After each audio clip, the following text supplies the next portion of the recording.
I feel like I'm lucky because I've had a really good life overall. It's been fantastic, but you get the good with the bad. And it's kind of like a roller coaster. And then I grew up thinking, if I just get to this point, things will be better. You know, you grow up in an abusive family and go through hard times. And then you just think, if I make this much money, I'll do this. And then you work really hard and you make a significant amount of money and end up becoming depressed. And then the financial crisis takes it away from you to remove that aspect of your life. And then you are listening to Abraham Hicks on a beach, walking in Mexico, thinking, I found peace, and I'm just going to surrender. And the following day, your life falls apart. Everything that you thought you wanted comes in. Not the good, but also the fears. And you just got worn out. That's what happens when you get tuned in. You can feel the offness. And the question about what to do next is really extra active. We'll listen to you more. So at that point, I was just like, I'm done. It's time to be part of non-physical. And I just felt the release. And I just thought, it's time for me to go. And I woke up a couple days later in ICU after trying to take my own life. And I'm like, I came in and manifest death. But the good news is that looking back, it's all been a blessing. I found finally a place of contentment, which I used to think was a swear word, and I'm okay with that. And like I said, I look back at my life and I'm just like, this has been really wonderful, and I appreciate everything. But now that I've found contentment, I'm not sure where to go with that. I hate to ask a why or what's next. I've been going with the flow and I've been enjoying it, but you get a little nervous. You may activate things from the past. Well, we're going to have a really good conversation here. And you're right at the point where you'll hear it easily.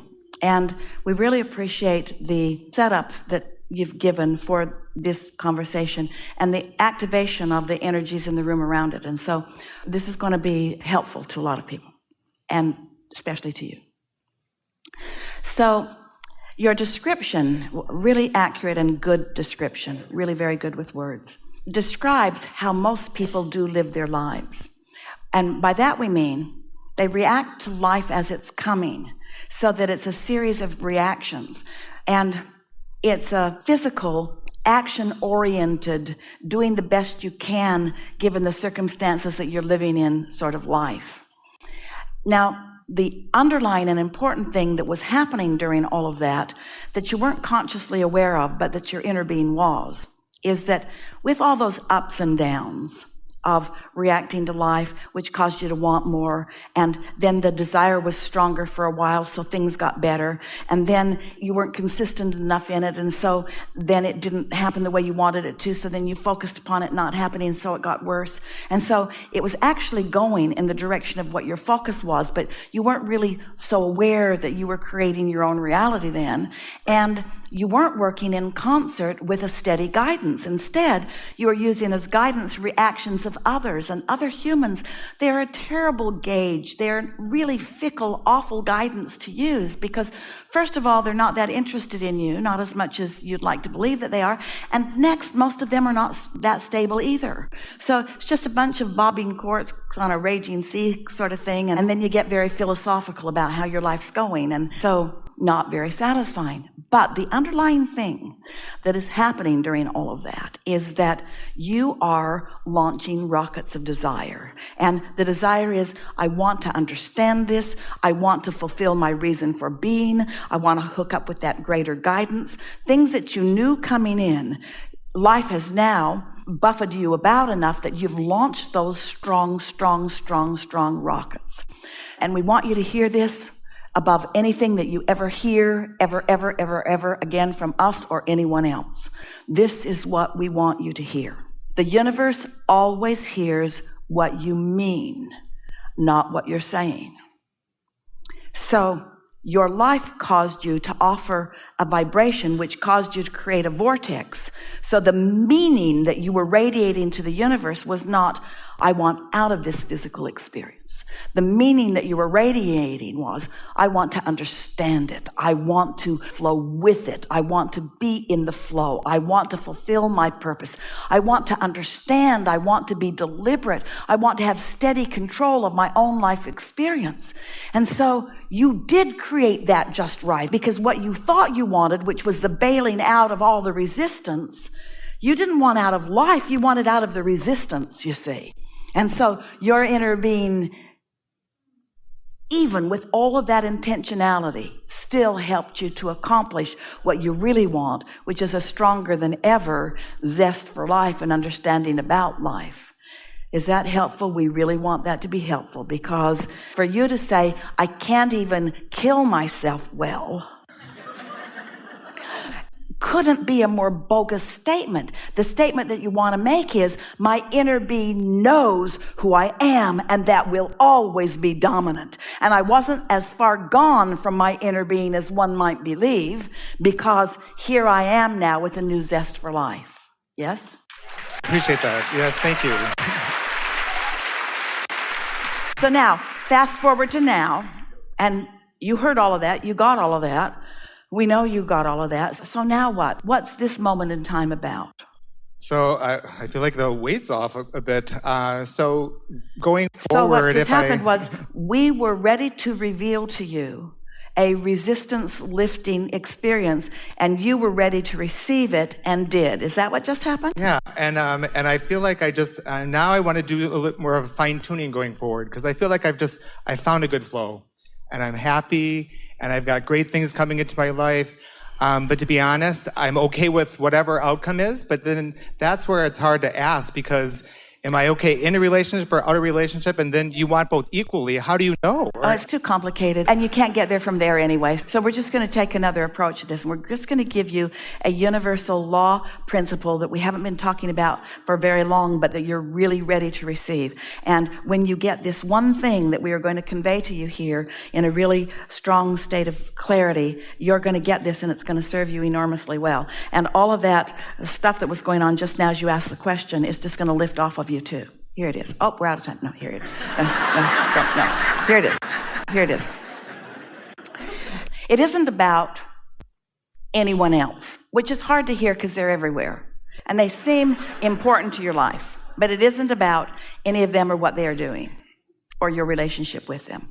It's only about your relationship with your own inner being. It's only about your vibration. It's only about what's going on with your own energy within you. So when you get something from a situation or from a person that you don't like, and you have a reaction to it, usually a negative reaction if you don't like it, if you could say to yourself, there's only attraction, there's only attraction, there's only attraction, there's only attraction. There is no assertion. So nobody else asserted that. Not God, not that person. Nobody has asserted anything. It's only attraction. I attracted this. Well, sometimes that's a really sucky thing to hear from yourself about yourself, because you don't want it, and why would you attract something that you don't want? But start there. It matters that you start there. There's only attraction, only attraction, only attraction, only attraction. There's no assertion. Only attraction, only attraction, only attraction. So here, Esther just had this epiphany really recently. Here's the thing that we really want you to hear. You know why that's so surprising and maybe even concerning to you? Because you thought you had more control over your life and others with your words than you do, with your action than you do. It's attraction, attraction, attraction, attraction, attraction. It's vibration, vibration, vibration, vibration, vibration. Doesn't matter what your words are.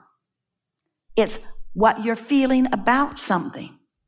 And what causes the confusion, every bit of that confusion that you were introducing into the conversation here, is because you say things and therefore you think you believe those things because you've been saying them for a long time. But the universe responds to you what you're offering vibrationally. That's why you didn't die. Your words were about that. Your action even was about that. But your vibration was something very different from that. Oh, You're going to find such clarity and freedom when you finally own up. Esther had an experience with someone that she has a big reason to care about, where her steady words for a long period of time were as if they didn't exist at all. And Esther had to realize, oh my God, I've got a vibration going that is different from my words, and that's why I'm getting this. And the contradiction that was going on in Esther's mind is, no, that's not what I believe, because that's not what I say. Doesn't matter what you say. What you say is rarely in harmony with what you believe. The universe does not respond to what you say. The universe responds to your vibration, and your vibration is what's real, you see. Your vibration is your realness. And so don't ask the universe to respond to you differently than what you're offering vibrationally, which means you got to own it. You got to own it. And sometimes it's a little shocking when you say, I'm saying I love you, but I really resent you. I'm saying I'm proud of you, but I really think you could be doing so much better. I say I want to be with you forever, but really, I don't care if I ever see you again right now because I am so mad at you.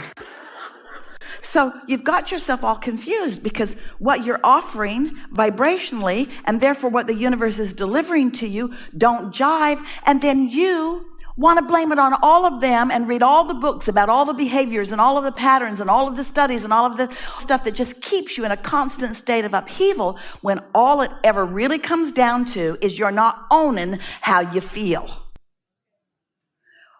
Sometimes what you feel is the right thing. Sometimes that is an asshole. And so for you to try to make yourself the wrong one because you want to be spiritual, so you want to own how you feel. Now, here's where it gets clear. Your inner being does not feel that way about them. You do. You don't want to feel that way about them, but you do. You got some aligning to do with your inner being that doesn't have anything to do with them. The bottom line is you're a lover. And just because they're not lovable doesn't mean that you are not a lover. So you don't do this to control the behavior of others. You do it to come in alignment with who you are. You got to love. You got to love. You got to love you. You got to love the others. You got to trust. You got to trust you. You got to trust the universal forces. Is this a little bit helpful? Can you sort of get where we're going with this? If you're pretending through your words and action that you mean something different than you really do, then you're not ever going to sort it out. When you don't feel good, what does that mean most to you in the whole world? What does you not feeling good mean mostly? It means right now your inner being feels really good. Because when you don't feel good, that's evidence of the existence of your inner being who feels different than you feel, because you've got yourself deprived of that. Did you hear it? Oh, I'm going to own not feeling good. My guidance system is working. And I'm going to get to feeling good, not by demanding different behavior from somebody, but by focusing myself into alignment with my inner being. And little by little, experience by experience, and then we're not talking about a long period of time, you just find that appreciation, you just find that love, you just find that centeredness, you just find that stability, you just find that home place, you just find that inner being. You just come to know who you are. And when you know who you are, the world doesn't have to behave. When you know who you are, you don't attract beatings. When you don't know who you are, you might. When you know who you are, you don't attract confusion. When you know who you are, you attract the things that matter to you. Never mind what you're saying. Pay attention to how you feel. And start noticing. You're going to feel a lot of this. That's one of the wonderful things about meditation. It opens you to your awareness of how you feel. And so something big is going to happen to all of you in the next few days. Because you heard this, you resonated with it, you listened, you own it, you moved to it, you know it. You won't remember it for very long, but you know it right now. You know it right now. So what's going to happen is When you're feeling a way that you're speaking something different, there's going to be some moaning in the attic. The pipes are going to groan. And it'll be helpful if you stop and acknowledge, I'm not speaking my real